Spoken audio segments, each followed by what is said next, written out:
हर रोज एक नई कहानी देखने के लिए चैनल को सब्सक्राइब करें और बेल आइकन दबाना ना भूलें। लवली बहुत ही सुंदर और समझदार लड़की थी, लेकिन जैसे सबको ही कोई ना कोई शौक होता है, वैसे ही लवली को भी खाने का बहुत शौक था। वो भी नॉनवेज खाना खाने का, क्योंकि वो बहुत चटोरी थी। वो जब देखो नॉनवेज ही मांगती और जब देखो लवली का मुंह किसी जुगाली करने वाले जानवर की तरह चलता ही रहता। लेकिन लवली बस नॉनवेज ही खाती और ये उसकी पहली और आखिरी पसंद के समान था। लवली को नॉनवेज की इतनी ज्यादा क्रेविंग होती थी कि वो बिना नॉनवेज खाए एक दिन भी नहीं निकाल सकती थी, और कभी उसे नॉनवेज नहीं मिलता तो वो बीमार सी हो जाया करती। ऐसे ही एक दिन लवली अपने घर में अपने भाई के साथ बैठकर टीवी देख रही होती है और अचानक ही लवली को तेज की भूख लगती है, जिसके बाद वो अपनी माँ शोभा को आवाज लगाकर बोलती है, माँ आज खाने में क्या बना रही हो? इतनी बड़ी हो गई है लेकिन हमेशा इसकी माँ ही खाना बनाए, ये नहीं कि कभी एक दिन खुद भी बनाकर हमें खिला दे। माँ आपका बड़बड़ाना बंद हो गया हो तो कुछ चिकन मटन बना लो। नहीं माँ, आज नहीं, मैं थक गया हूँ रोज रोज नॉन वेज खा खा कर। हाँ सही बोल रहा है तू, रोज का ही हो गया है इसका तो कुछ समझ में ही नहीं आता। रोज रोज तेरी ये चिकन मटन खाने वाली आदत हमें कंगाल कर देगी। ये देखो, सबके मम्मी पापा बोलते हैं कि नॉनवेज खाया करो और एक आप है कि अरे दीदी बस भी करो, या फिर लड़ाई करके ही पेट भरना है। बहुत हो गया तेरा ये रोज रोज का नॉनवेज। तुझे पता भी है ये कितना महंगा आता है। आप वो सब छोड़ो, ये बताओ आज बनाया क्या है? जो बना है आज ही बना है, कल से घर में नॉनवेज बिल्कुल भी नहीं आएगा। पहले आज तो दे दो माँ, आप दोनों के चक्कर में मैं तो हमेशा पिस जाता हूँ। शोभा सबके लिए टेबल पर खाना लगाती है और सब खाना खाकर सोने चले जाते हैं। और अगले दिन से शोभा नॉनवेज नहीं बनाती।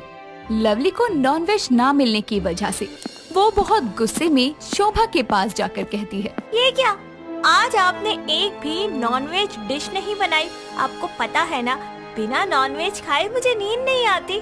अरे महारानी, तेरे ये ठाठ हम तो उठा लेंगे, लेकिन तेरे ससुराल वालों के आगे नहीं चलेगी। वहाँ तो तुझे उनकी ही बात माननी पड़ेगी ना। आप ना बस बहाने बनाते रहो यहाँ बैठकर। मैं जा रही हूँ बाहर नॉनवेज खाने। तुझे पता भी है बाहर से बना हुआ लाएगी तो कितना महंगा आता है और साफ सफाई भी नहीं होती। तो तू क्या नॉनवेज के चक्कर में पड़ी रहती है और अपनी तबीयत खराब करती रहती है। आप ना रहने दो, नॉनवेज हमारे शरीर के लिए बहुत अच्छा होता है।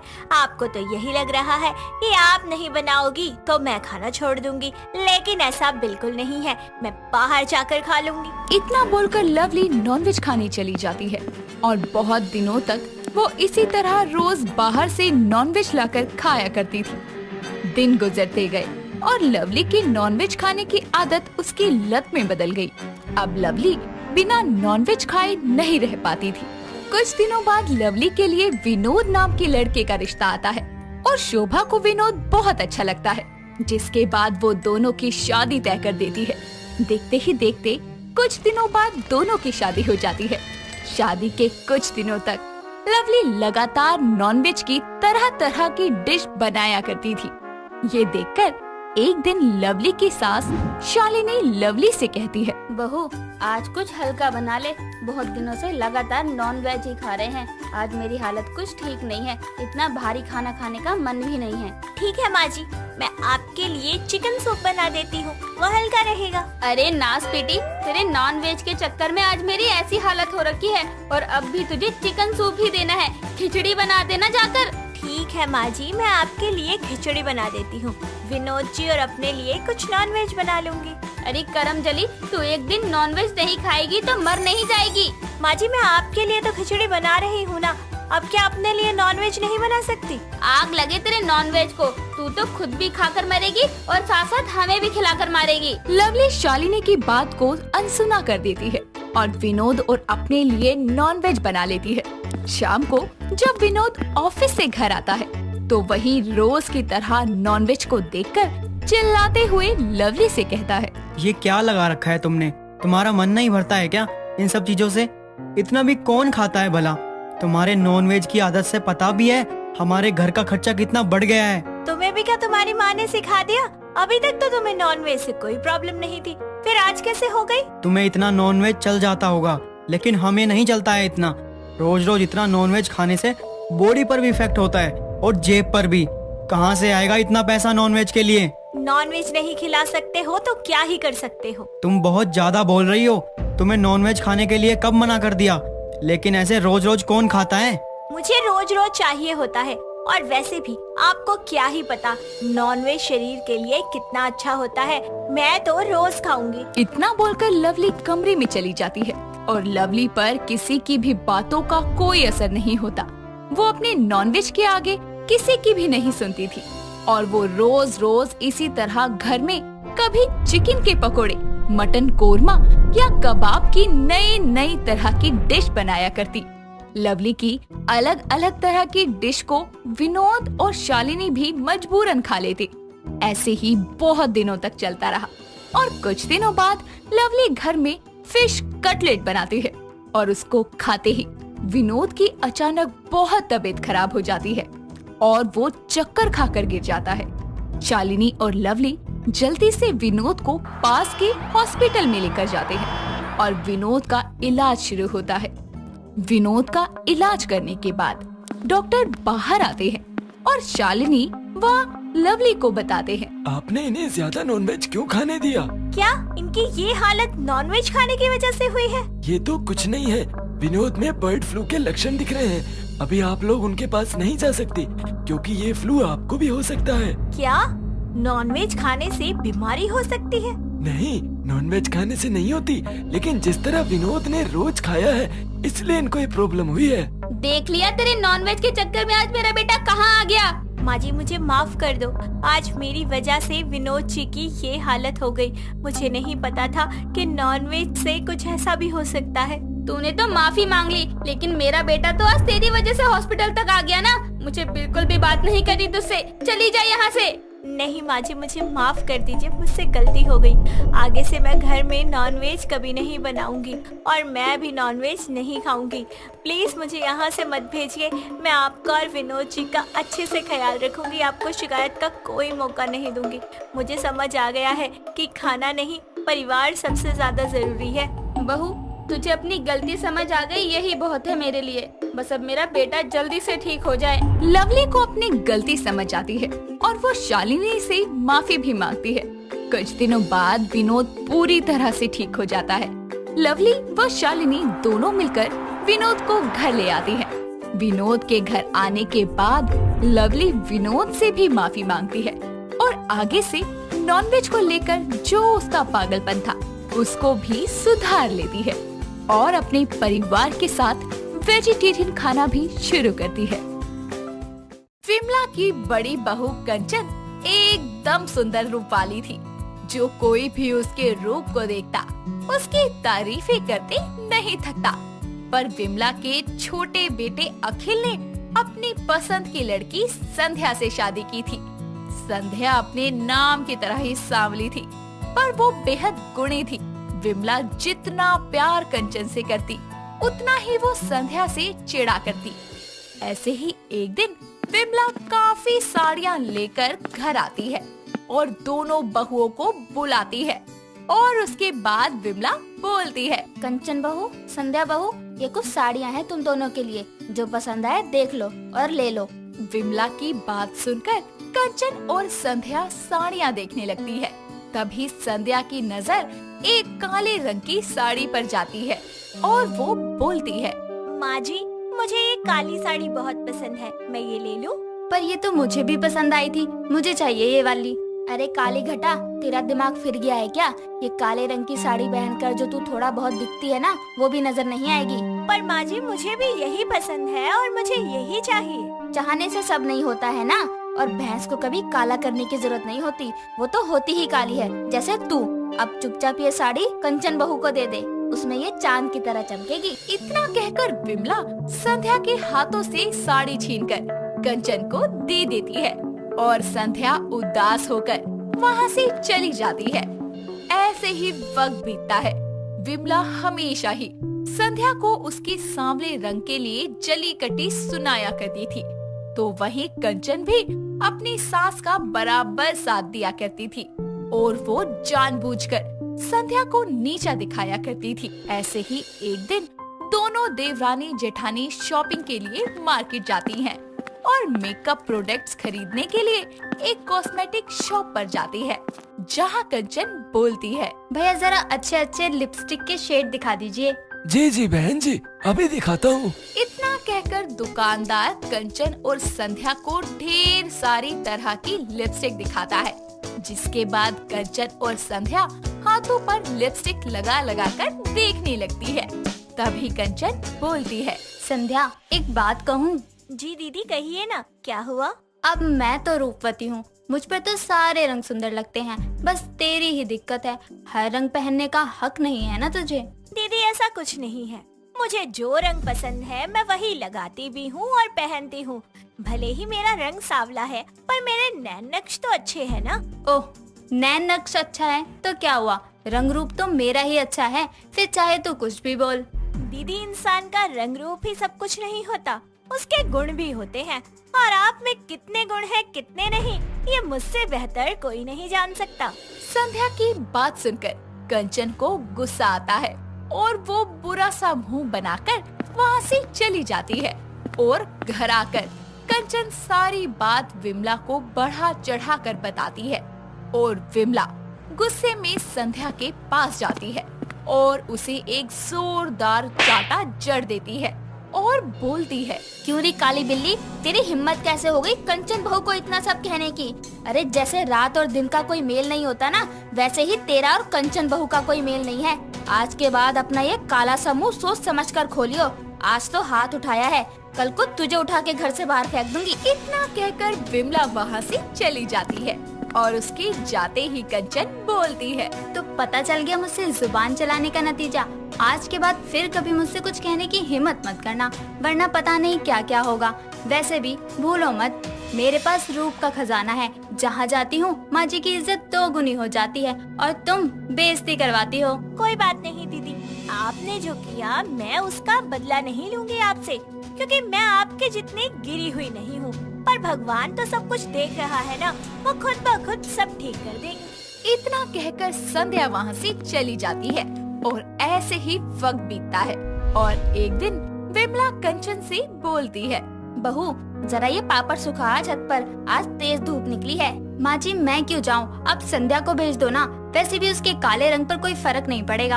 हाँ वैसे बात तो तू सही कह रही है, तवा भी भला काला हुआ है। तो फिर माँ जी मैं जा रही हूँ, अब संध्या को भेज दो। इतना कहकर कंचन भी वहाँ से चली जाती है और विमला संध्या को आवाज देती है और उसे पापड़ सुखाने के लिए छत पर भेज देती है।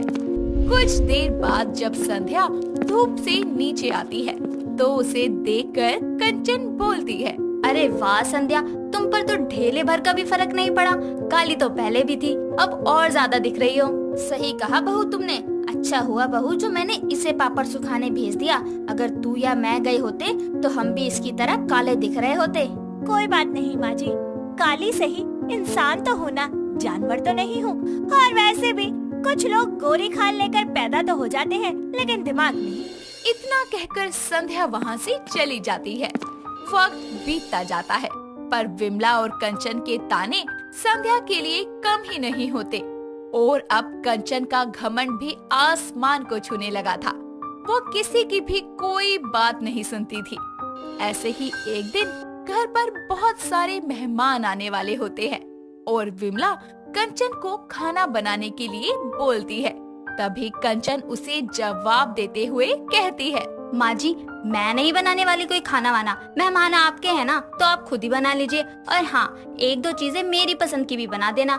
अब मैं अपनी ब्यूटी को ऐसे खराब थोड़ी होने दूंगी, इसलिए आप खुद ही बना लो। इतना कहकर कंचन वहाँ से चली जाती है और तभी वहाँ संध्या आकर बोलती है, माँ जी आप चिंता मत करो, मैं सब कुछ कर दूंगी। और हाँ, आप किसी को मत बताना कि ये सब मैंने किया है, और मैं किसी के सामने भी नहीं आऊंगी ताकि आपको मेरी वजह से कुछ सुनना न पड़े।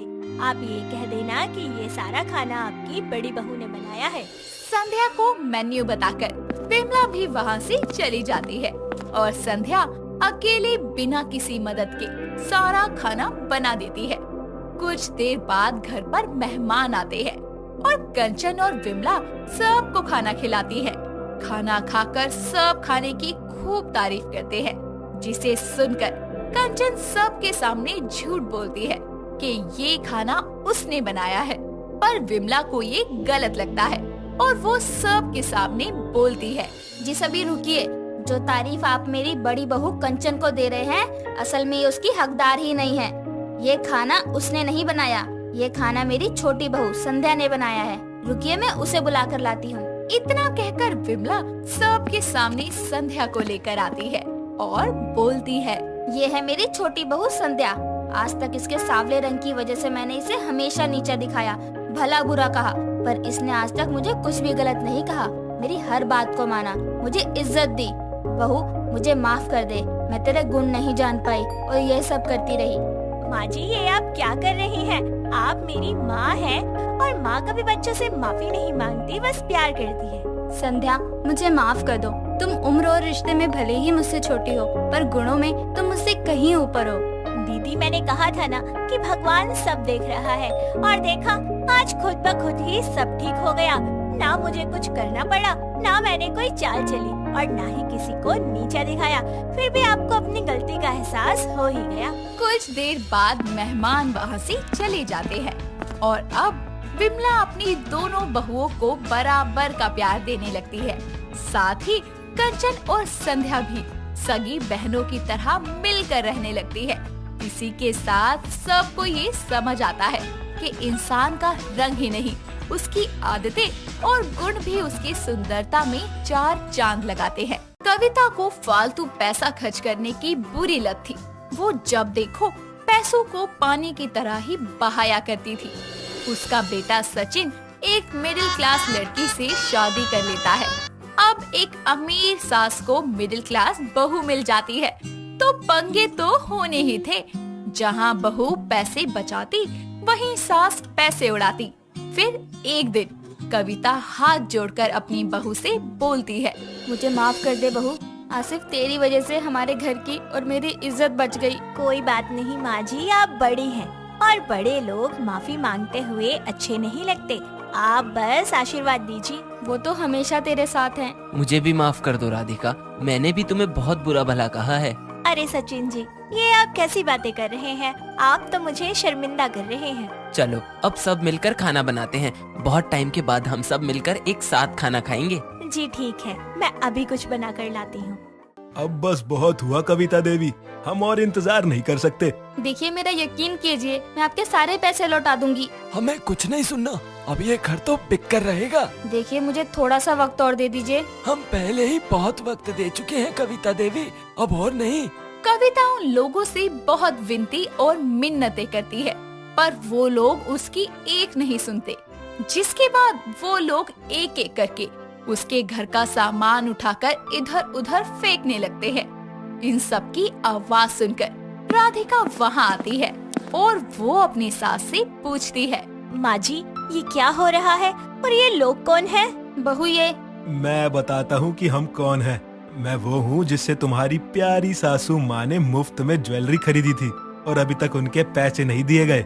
और मैं हूँ वो जिससे इन्होंने फार्म हाउस खरीदा था, पर अभी तक उसकी पेमेंट नहीं आई है। माँ जी, ये लोग क्या बोल रहे हैं?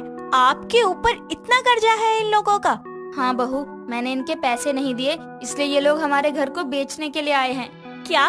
लेकिन ये ऐसा कैसे कर सकते हैं? इनके पास कोई हक नहीं है। हमारे पास पूरा हक है, क्योंकि हमने आपकी सास से पहले ही रिटर्न एग्रीमेंट ले लिया था, जिसमें ये लिखा था कि अगर ये वक्त पर पैसे नहीं दे पाए तो हम ये घर इनसे जब्त कर सकते हैं। क्या? माँ जी, ये आपने क्या किया? मैं जानती हूँ बहू, मुझसे बहुत बड़ी गलती हो गई, लेकिन अब अगर इन्हें पैसे नहीं दिए तो हमें ये घर छोड़कर जाना होगा। वो दोनों बातें कर ही रहे थे कि तभी वहाँ सचिन आता है और घर का सामान इधर उधर गिरा देखकर वो अपनी माँ से पूछता है, माँ, ये सब क्या है? सारा सामान ऐसे बिखरा क्यों पड़ा है? जिसके बाद कविता सचिन को सारी बात सच सच बताती है, जिसे सुनकर सचिन उन लोगों से बोलता है, कितने पैसे देने हैं आप लोगों के? 35 लाख दे पाओगे? जरूर दे पाऊंगा माँ, मेरे अकाउंट में से निकाल कर इन्हें दे दो। नहीं दे सकती बेटा। क्यों? तेरे अकाउंट से मैंने पहले ही पैसे निकाल लिए थे। अब क्या करेंगे माँ? मुझे खुद समझ नहीं आ रहा बेटा। आप दोनों बिल्कुल चिंता मत कीजिए, हम इनके पैसे भी देंगे और अपना घर भी नहीं बिकने देंगे। लेकिन वो कैसे? आप 2 मिनट रुकिए बस। ऐसा कहकर राधिका अपने रूम में जाती है और थोड़ी देर बाद जब वो नीचे आती है तो उसके हाथ में एक बैग होता है। वो उस बैग को उन लोगों को देती है और उनसे बोलती है, ये लीजिए, इस बैग में 20 लाख रुपए हैं और मेरे सारे गहने भी हैं, जो कम से कम 16 लाख के तो होंगे ही। आप लोगों का सारा कर्जा उतर जाएगा इससे। ठीक है, हम ये ले जाते हैं। आपको आपका घर बहुत बहुत मुबारक हो। और हाँ कविता देवी, आज तो आपकी बहू ने आपकी इज्जत बचा ली। अगली बार से ऐसी कोई हरकत मत करना। हाँ ठीक है। इसके बाद वो दोनों वहाँ से चले जाते हैं। उनके जाने के बाद सचिन और कविता राधिका से पूछते हैं, राधिका, तुम्हारे पास इतने पैसे कहाँ से आए? हाँ बहू, तू तो अपने घर से कुछ भी नहीं लेकर आई थी, फिर ये पैसा और जेवरात ये कहाँ से आए? ये आप दोनों ने ही मुझे दिए थे माँ जी। मैंने? कब? याद कीजिए, कब नहीं दिया आपने मुझे पैसे? जब भी घर में फंक्शन होता था तब भी आप पैसे देती थी, जब आप कहीं घर से बाहर जाती थी तब भी मुझे पैसे देती थी। मेरे पास इतने पैसे जमा हो गए कि मुझे समझ ही नहीं आया खर्च करूँ तो कहाँ करूँ। और मैं तुझे खामखा ही सुनाती रहती थी कि बहू ये ले ले वो ले ले, पर तूने हमेशा पैसों की बचत की, उन्हें कभी फालतू में खर्च नहीं किया। जी माँ जी, क्योंकि मेरे माता पिता ने मुझे पैसे की कदर करना सिखाया है। मिडिल क्लास फैमिली में पैदा होने के बाद मुझे पता चला है कि पैसा कमाना और उसे जोड़ना कितनी मुश्किल का काम है, इसलिए मैं सोच समझकर ही पैसा खर्चती हूँ। मुझे माफ कर दे बहू, आज सिर्फ तेरी वजह से हमारे घर की और मेरी इज्जत बच गई। चल अब हम मिलकर खाना बना लेते हैं, फिर सब साथ मिलकर खाएंगे। राधिका और कविता मिलकर खाना बना रही होती है। खाना बनकर तैयार हो जाता है और फिर तीनों मिलकर साथ खाना खाते हैं। खाना खाते खाते वो लोग आपस में बातें कर ही रहे होते हैं कि तभी कविता राधिका से बोलती है, अच्छा बहू, तेरे पास और पैसे हैं क्या? जी माँ जी, मेरे पास अभी भी 2 लाख रुपए बचे हैं। क्या अब भी तेरे पास इतने पैसे बचे हैं? जी माँ जी, आपको चाहिए? नहीं नहीं, मुझे नहीं चाहिए, तू ही रख। तेरे पास रहेंगे तो बचे रहेंगे, वरना मैं तो खर्च ही कर दूंगी। ठीक है माँ जी। खाना खाने के बाद सब सोने चले जाते हैं। फिर कुछ दिन बाद सब ठीक हो जाता है और कविता के पास भगवान की कृपा से फिर से पैसे आ जाते हैं। कई दिनों बाद इतने सारे पैसे देखकर उसके फिर से होश उड़ जाते हैं और फिर एक दिन वो सचिन और राधिका दोनों को अपने कमरे में बुलाती है और उनसे बोलती है, देखो बच्चों, हमारे पास अब बहुत पैसे हैं और सब दिक्कत भी ठीक हो गई है। हाँ माँ, ये तो कमाल ही हो गया। राधिका ने हमें बचा लिया और इसके शुभ कदमों की वजह से हमारे पास अब फिर से बहुत पैसा है। अब हम फिर से अमीर हो गए। चलो आज कहीं घूमने चलते हैं। हाँ, बहुत अच्छा आइडिया है। फिर सब तैयार होने लगते हैं और मिलकर एक अच्छे और महंगे रेस्टोरेंट में खाना खाने जाते हैं। वहाँ जाकर कविता महंगे से महंगा खाना ऑर्डर करती है और उसको ये सब करता देखकर राधिका उससे बोलती है, माँ जी, इतने पैसे खर्च मत कीजिए। अरे बहू, पैसे खर्च करने के लिए ही तो होते हैं, उन्हें बचाकर कहाँ जाएंगे? तो फिर से मिडिल क्लास जैसी बातें मत कर। माँ बिल्कुल सही कह रही हैं राधिका, तुम बस आराम से खाना खाओ और कुछ मत सोचो। लेकिन वेकिन छोड़ो और ये खाओ। सचिन राधिका को अपने हाथ से खिलाकर उसका मुंह बंद कर देता है। फिर सब मिलकर खाना खाने लगते हैं और खाना खाकर वो लोग शॉपिंग के लिए मॉल जाते हैं। वहाँ जाकर भी कविता सारी महंगी चीजें लेना शुरू कर देती है। अब भी राधिका उसे समझाने की खूब कोशिश करती है, लेकिन वो उसकी एक नहीं सुनती। फिर वो सब घर आते हैं और घर आने के बाद कविता बोलती है, बहू तू बता, तुझे मजे आए या नहीं? जी माँ जी, आए, बहुत आए। पर आपको नहीं लगता कि हमने बहुत ज्यादा पैसे खर्च कर दिए? क्या बहू, तू अभी तक उसी बात पर अटकी हुई है। छोड़ ना उस बात को। अब मजे करने हैं तो पैसे तो खर्च होंगे ही। वो तो सही कह रही हैं आप, पर फिर भी हमें सोच समझकर ही पैसा इस्तेमाल करना चाहिए, क्योंकि कभी कभी हम पैसा पानी की तरह तो बहा देते हैं और फिर जब एक दिन पैसा खत्म हो जाता है तो हम एक एक रुपए के एहसानमंद हो जाते हैं। तो इसलिए जरूरत है जितनी उतना ही पैसा खर्चे, फालतू ऐसे पैसा बर्बाद करने की क्या ही जरूरत है। हाँ ठीक है, आगे से इतने पैसे खर्च नहीं करूँगी। चलो अब सब सो जाते हैं, काफी रात हो गई है। फिर सब सोने चले जाते हैं और कविता एक सपना देखती है। कविता अपने कमरे में बैठकर मैगजीन पढ़ रही थी। उसे बहुत अच्छे अच्छे घरों की एक तस्वीर नजर आती है और उसमें से एक घर उसे बहुत पसंद आता है। फिर वो मैगजीन पर लिखे नंबर पर कॉल करती है और उस घर को खरीद लेती है, जिसमें उसके बचे हुए सारे पैसे चले जाते हैं और वो उस घर को सजाने के लिए भी उधारी पर सामान लेती है। और फिर एक दिन कर्जदार कविता के घर फिर से आते हैं और आकर तोड़ फोड़ करने लगते हैं, जिससे कविता जोर से चिल्ला पड़ती है और उसकी चिल्लाने की आवाज राधिका सुनकर उसके पास आकर बोलती है, क्या हुआ माँ जी, आप चिल्लाई क्यों? देखना बहू, कुछ लोग हमारे घर में तोड़फोड़ कर रहे हैं। कौन लोग माँ जी, आप किन की बातें कर रही हैं? अरे वही लोग जिनका मेरे ऊपर कर्जा है। उन लोगों का कर्जा तो मैं दे चुकी हूँ माँ जी। आपने जरूर कोई बुरा सपना देखा होगा। आप शांत हो जाइए, मैं आपके लिए पानी लेकर आती हूँ। इसके बाद राधिका कविता के लिए पानी लेने चली जाती है। उसके जाते ही कविता खुद से बोलती है, कितना भयानक सपना था, मेरे तो हाथ पैर अभी तक कांप रहे हैं। पर अच्छा हुआ कि वो सिर्फ एक सपना ही था। सच में मैं अब कभी भी पैसों को पानी की तरह नहीं बहाऊंगी, बहू की हर बात मानूंगी।